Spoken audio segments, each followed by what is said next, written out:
이제 묵도하심으로 6월 27일 월요일 새벽 기도회 시작하겠습니다.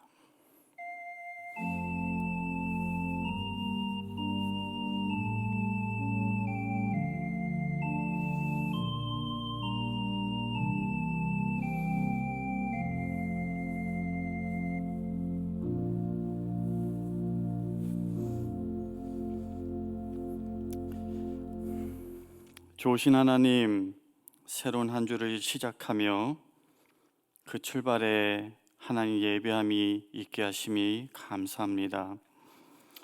비록 영상으로만 드리는 예배지만 주님이 내 앞에 있음을 인식하며 온 마음과 정성을 다하여 예배할 수 있도록 주님 도와주시옵소서. 아무것도 주님과의 이 시간을 방해하지 못하도록 주님 지켜주시고 주님 예배하신 은혜가 온전히 경험되어지는 그런 복된 시간으로 인도하여 주시옵소서. 이제 주시는 말씀에 영의 귀를 열어서 겸손히 듣고 또 순종하며 결단하며 나아가기로 할 때 우리가 살아가는 한 주간의 삶이 주님 기뻐 받으실 만한 거룩한 산제사로 그렇게 세워져 갈 수 있도록 주님 역사하여 주시옵소서. 감사하며 좋으신 예수님 이름으로 기도하옵나이다. 아멘. 다 같이 찬송가 68장 찬송하겠습니다.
오늘 아침 우리에게 주시는 하나님의 말씀 레위기 24장 1절에서 9절까지의 말씀입니다.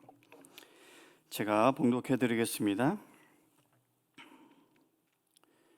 여호와께서 모세에게 말씀하여 이르시되 이스라엘 자손에게 명령하여 불을 켜기 위하여 감람을 찧어낸 순결한 기름을 내게로 가져오게 하여 계속해서 등잔불을 켜둘지며 아론은 회막안 증거계 휘정 밖에서 저녁부터 아침까지 여호와 앞에 항상 등잔불을 정리할지니 이는 너희 대대로 지킬 영원한 규례라. 그는 여호와 앞에서 순결한 등잔대 위에 등잔대를 항상 정리할지니라. 너는 고운 가루를 가져다가 떡 12개를 굽되 각 덩이를 10분의 2 에바로 하여 여호와 앞 순결한 상위에 두 줄로 한 줄에 6씩 진설하고 너는 또 정결한 유향을 그 각 줄 위에 두어 기념물로 여호와께 화제를 삼을 것이며 안식일마다 이 떡을 여호와 앞에 항상 진설할지니 이는 이스라엘 자손을 위한 것이요 영원한 언약이니라. 이 떡은 아론과 그의 자손에게 돌리고 그들은 그것을 거룩한 곳에서 먹을지니 이는 여호와의 화제 중 그에게 돌리는 것으로서 지극히 거룩함이니라. 이는 영원한 규례니라. 하나님의 말씀입니다.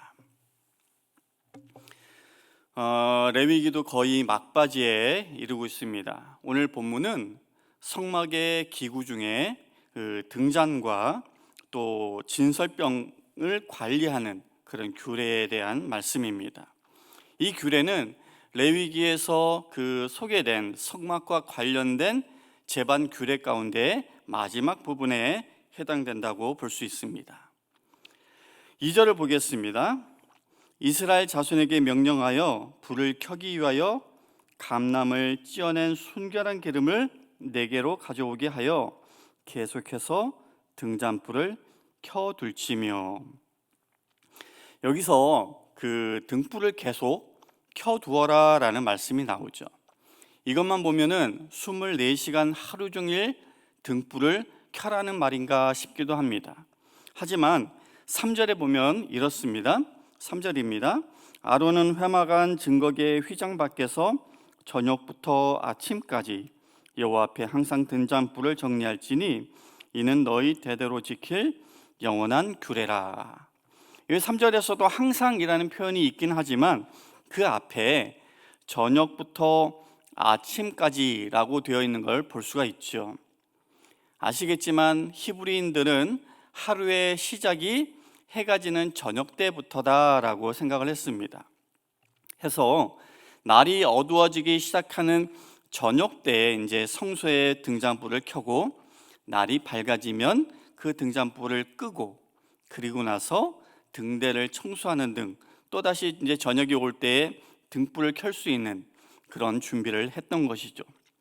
따라서 오늘 본문에 계속해서 등잔불을 켜두어라 라는 말씀은 24시간 하루 종일 등불을 켜두어라 라는 의미가 아니라 저녁 시간부터 아침까지만 등불을 켜두는데 이것이 중단되는 날이 없게 하라 라는 의미로 이해할 수가 있겠습니다.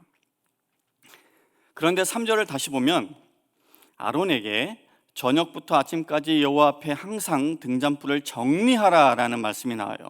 여기서 정리하라 라는 말이 무슨 의미일까요? 오늘 본문 3절 내용이 출애굽기 27장 21절에도 거의 똑같이 나옵니다. 제가 읽어드리면 아론과 그의 아들들로 회막안 증거궤 앞 휘장 밖에서 저녁부터 아침까지 항상 여호와 앞에 그 등불을 보살피게 하라 라고 되어 있어요. 즉 정리한다라는 것은 살핀다, 돌보다, 보살피다 이런 의미인 것을 알 수가 있습니다. 아론은 저녁부터 아침까지 등대가 거룩한 그 불빛을 낼 수 있도록 항상 확인하고 점검해야 했던 것입니다. 등대에 그 기름이 떨어져서 혹시나 불이 꺼지지 않지, 등잔의 심지에 불똥 같은 것이 생겨서 빛을 제대로 내는 것에 문제가 있지는 않은지, 이스라엘 백성들이 가져온 그 순결한 기름에 혹 불순물이 들어가 있지는 않은지 그렇게 살펴야 했던 것입니다. 여기에서 우리는 어떤 교훈을 얻을 수 있을까요? 시편 119편 105절에 보면은 이런 말씀이 있습니다. 새 번역으로 읽어드리면 주의 말씀은 나를 안내하는 등불이며 내 길을 비춰주는 빛입니다. 즉 등대에 타오르는 불, 그 불빛은 하나님의 말씀을 상징하는데 아론에게 항상 등불을 켜두라고 요구하셨던 것처럼 하나님은 우리에게도 끊임없이 복음의 진리, 말씀의 빛을 밝히는 등대와 같은 그 역할을 기대하고 계시는 거죠. 죄로 물든 어두운 세상을 향해서 하나님의 그 말씀의 빛을 밝히는 일이 중단되지 않도록 최선을 다하여야 할 것입니다. 이것이 우리에게 주어진 사명인 줄로 믿습니다. 근래 참 많이 언급된 성경 구절이기도 한데요. 베드로전서 2장 9절, 너희는 택하신 족속이요 왕 같은 제사장들이요 거룩한 나라요 그의 소유가 된 백성이니 이는 너희를 어두운 데서 불러내어 그의 기이한 빛에 들어가게 하신 이의 아름다운 덕을 선포하게 하려 하심이라. 여기서 하나님이 우리를 하나님의 자녀로 삼으신 것, 우리를 왕 같은 제사장으로 세우신 것은 하나님이 우리를 어두움에서 불러내어 놀라운 빛 가운데 들어가게 하셨다라는 그 놀라운 하나님의 역사를 전하게 하기 위해서라고 하는 거예요. 이런 이유로 디모데 후서 4장 2절에서 바울은 이렇게 말합니다. 너는 때를 얻든지 못 얻든지 말씀을 전파하는 일에 항상 계속해서 힘써라. 그런데 등대가 어두운 성소 안에서 빛을 밝히기 위해서는 가장 우선적으로 준비되어야 하는 것이 있죠. 기름입니다. 그것도 순결한 기름. 이 기름이 없는 등대는 아무런 의미가 없는 무용지물입니다. 기껏해야 그저 장식품에 불과한 것이죠. 등대에 불이 꺼지는 일이 없게 하기 위해서는 항상 기름이 있어야 하는 것처럼 우리가 끊임없이 복음의 진리를 밝히는 그 등대의 역할을 감당하려면 성령의 기름이 우리 안에 늘 충만하게 흘러 넘쳐야 하는 것이죠. 다시 말해서 성도가 말씀의 빛을 발하는 그런 삶을 살기 위해서는 날마다 성령의 능력을 힘입어야 하는 것입니다. 생각해 보면 예수님의 제자들이 성령의 충만함을 받기 전에는 참 나약하고 어찌 보면 좀 무능력한 그런 자들이었지 않았나 싶습니다. 그러나 오순절 성령 강림을 그들이 경험하고는 그들이 정말로 놀랍게 달라졌던 것을 우리는 사도행전을 통해서 잘 볼 수가 있습니다. 마찬가지로 우리들 역시 너무나도 연약하고 나약해서 성령님의 도우심이 없이는 아무것도 할 수 없는 그런 존재들입니다. 그래서 만일 우리가 날마다 성령의 능력을 공급받지 못한다면 우리는 우리에게 다가오는 수많은 미혹들을 이겨낼 수 없고 결국 죄악된 세상의 흑암에 파묻힐 수밖에 없을 것입니다. 하나님이 우리를 성전이라고 하셨잖아요. 하나님의 성전인 우리 안에 성령의 능력이 계속 공급되어 불이 항상 타올라야지만 우리가 어두운 세상을 향해서 빛된 삶을 살 수가 있는 것입니다. 그래서 예수님은 제자들에게 성령을 보내달라고 하나님께 구하겠다라고 말씀하셨고, 또 사도 바울은 에베소 교회 그 성도들 향해서 오직 성령으로 충만함을 받으라 그렇게 말했던 것이죠. 이렇게 순결하고 순수한 기름은 1차적으로는 성령을 상징하지만 또한 그것이 이스라엘 백성들의 수고로 준비되었다라는 점에서 볼 때 순결한 기름은 우리들의 일상에서의 거룩하고 순결한 삶을 상징한다라고도 볼 수 있습니다. 즉 우리가 복음의 빛을 보다 밝게 그리고 보다 멀리 비추기 위해서는 성결한 삶, 하나님 앞에 거룩하고 순결한 삶을 살아가야 한다라는 거예요. 복음이 세상의 많은 사람들에게 비추어져서 그들을 변화시킬 수 있느냐 없느냐 하는 것은 바로 우리의 삶과 밀접한 관련이 있다라는 것입니다. 그러한 이유로 예수님께서 마태복음 5장 16절에 이렇게 말씀하셨어요.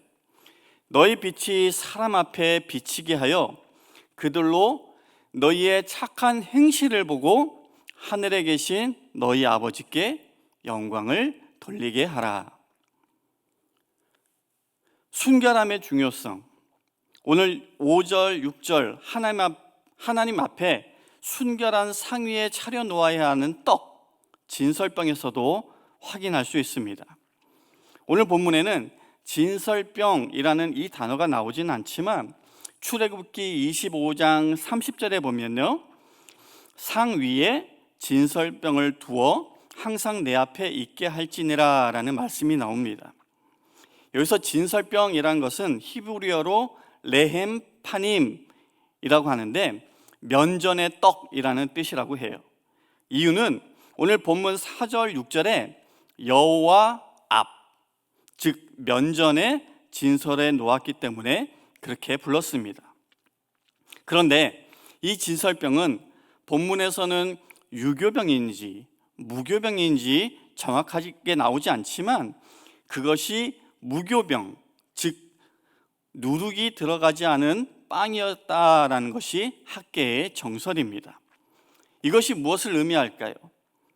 하나님 앞에 진설된 그 빵이 누룩이 들어가지 않은 순결한 무교병이었다는 사실은 하나님 앞으로 나아가는 하나님의 백성이 죄악에서 벗어나서 거룩해야 한다라는 것을 다시 한번 보여주는 것입니다.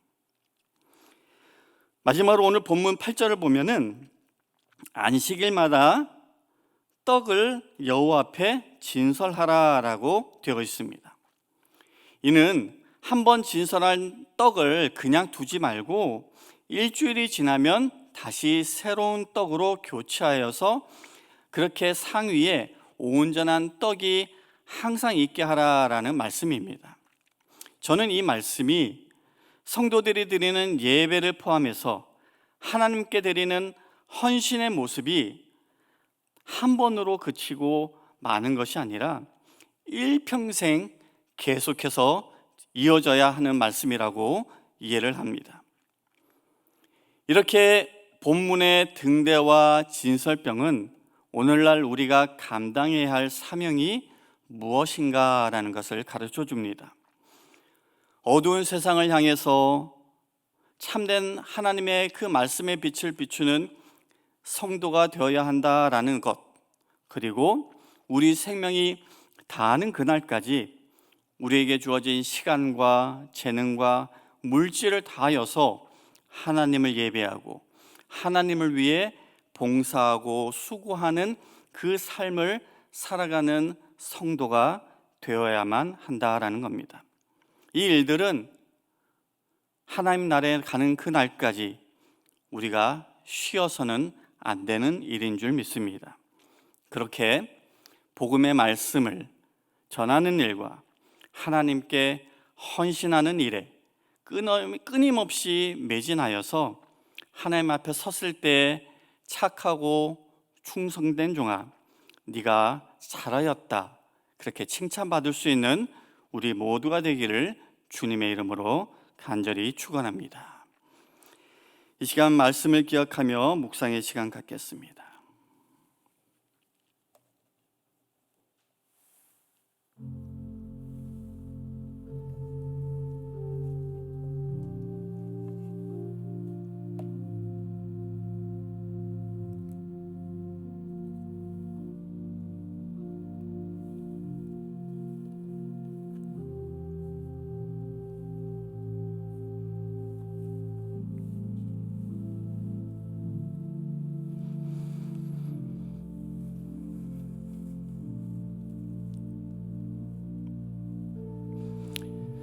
하나님, 오늘 등대와 진설병 말씀을 통하여 오늘날 우리가 감당해야 할 그 사명이 무엇인지를 다시 한번 배웠습니다.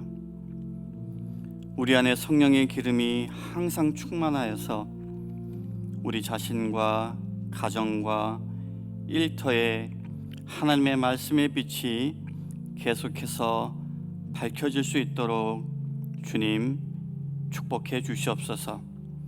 또한 주님 앞에 서는 그날까지 주님을 온전히 예배하며 주님을 위해 헌신하는 그 삶이 우리 가운데 멈추지 않도록 친히 역사하여 주시옵소서. 이제는 우리 주 예수 그리스도의 은혜와 하나님의 한이없는 사랑과 성령님의 감화감동 교통하심이 오늘도 말씀 가운데 결단하며 나아가는 우리 성도님들 머리 위에 지금부터 영원까지 함께 하시기를 간절히 축원하옵나이다. 아멘.